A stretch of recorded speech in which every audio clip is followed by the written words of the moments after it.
सोचिए, रात का वक्त है, लद्दाख की बर्फीली चोटियां, 7000 फीट की ऊंचाई और वहां फंसा है साउथ कोरिया से घूमने आया एक कपल। ठंडी हवाएं हैं, बर्फ से ढकी खतरनाक चट्टानें और हालात ऐसे कि जिंदगी और मौत के बीच सिर्फ चंद सेकंड ही फासला बचा। तभी 4 सितंबर की रात 8:05 पर आर्मी को मैसेज मिला। 2 विदेशी नागरिक कोंगमारू लॉ पास में फंसे हुए हैं और उन्हें तुरंत मेडिकल मदद चाहिए।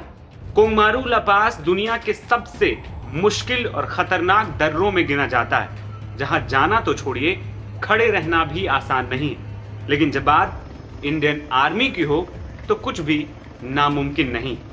सिर्फ 15 मिनट के भीतर यानी रात 8:20 पर आर्मी एविएशन विंग का हेलीकॉप्टर उड़ान भर चुका था, और वो भी साधारण हेलीकॉप्टर नहीं बल्कि स्वदेशी ALH यानी कि एडवांस लाइट हेलीकॉप्टर।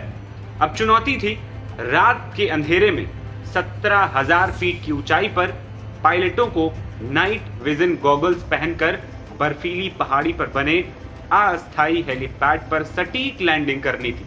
सोचिए जरा कि एक जरा सी गलती और हेलीकॉप्टर सीधा खाई में जाना था। लेकिन आर्मी एविएशन के पायलट जोश, होश और पेशेवर हुनर के साथ उड़ रहे थे, और नतीजा ये हुआ कि रात 9:15 पर ALH ने उस ऊंचाई पर और पिन पॉइंट पर लैंडिंग की।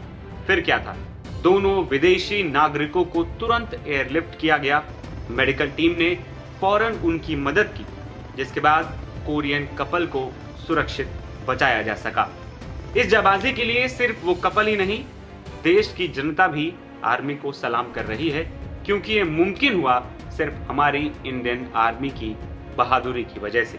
यहाँ एक और बात गौर करने वाली है कि आर्मी के पास इस दौरान चीता और चेतक जैसी हेलीकॉप्टर भी थे, लेकिन रात में उनका इस्तेमाल बेहद मुश्किल है। वहीं ALH हमारा मेड इन इंडिया हेलीकॉप्टर है। हर मौसम में दिन और रात किसी भी ऑपरेशन को ये अंजाम दे सकता है, और इस बार भी उसने एक बार फिर चमत्कार कर दिखाया। तो ये मिशन सिर्फ 2 लोगों की जान बचाने का नहीं था, बल्कि यह था भारत की तकनीकी और इंडियन आर्मी की जाबाजी का शानदार उदाहरण। क्योंकि भाई, जब बात जिंदगी बचाने की हो तो हमारी आर्मी किसी भी मुश्किल को आसान बना देती है। फिलहाल इस रिपोर्ट में इतना ही। ऐसी तमाम दिलचस्प खबरों के लिए आप बने रहिए भारत टाइम्स के साथ। नमस्कार।